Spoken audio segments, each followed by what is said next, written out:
Bonjour, me revoilà avec vous à l'église Saint-Sauveur.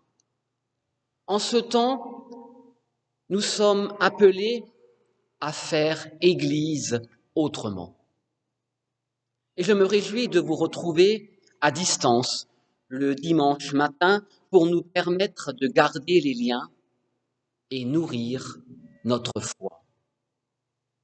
Nous restons ainsi en communion de prière les uns avec les autres. Même si nous sommes privés le dimanche de culte ici en cette belle église, n'oublions pas que Dieu n'est pas confiné. Continuons à accueillir Dieu dans nos cœurs.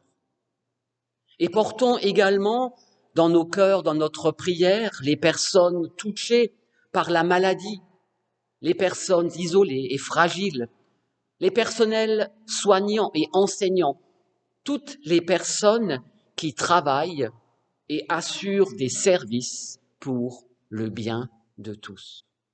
Portons aussi dans nos prières les responsables qui doivent prendre des décisions et bien sûr chacun de nous.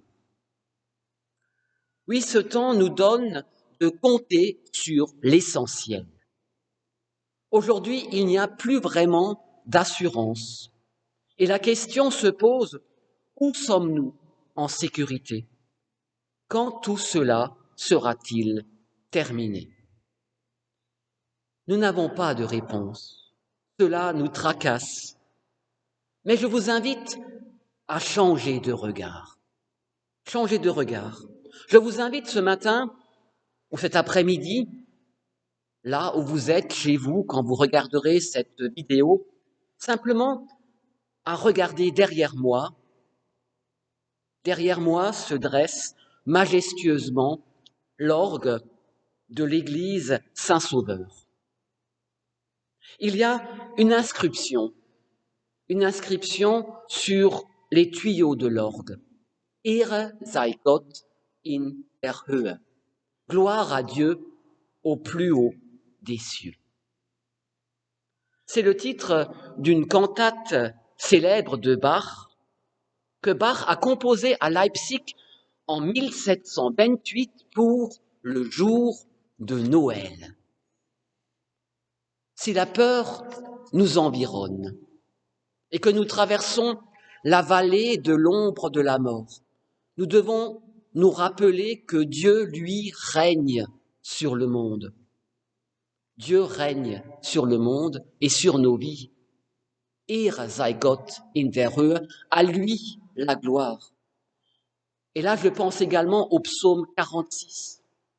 Ce psaume qui a été mis en musique par Martin Luther et qui est devenu un cantique protestant les plus célèbres, qui a également inspiré Bach dans Ein feste Burg ist unser Gott.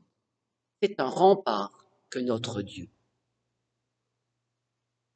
Comme exercice pratique, je vous propose de vous approprier simplement le psaume 46.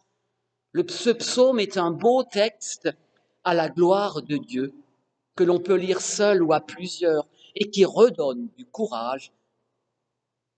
Dieu est pour nous un refuge, un appui, un secours toujours présent dans la détresse. C'est pourquoi nous sommes sans crainte quand la terre est bouleversée, quand les montagnes sont ébranlées au cœur des mers et que les flots de la mer mugissent, écument, se soulèvent jusqu'à faire trembler les montagnes. L'Éternel, le Maître de l'univers, est avec nous. Le Dieu de Jacob est pour nous une forteresse. Vous pouvez facilement remplacer le nous par le moi, le dire à voix haute. Dieu est pour moi un refuge, un appui, un secours toujours présent dans la détresse. L'Éternel, le Maître de l'univers, est avec moi. Le Dieu de Jacob est pour moi une forteresse. Oui, la parole de Dieu est le meilleur remède contre la peur du lendemain. Au plaisir de vous retrouver le dimanche matin et que Dieu vous bénisse.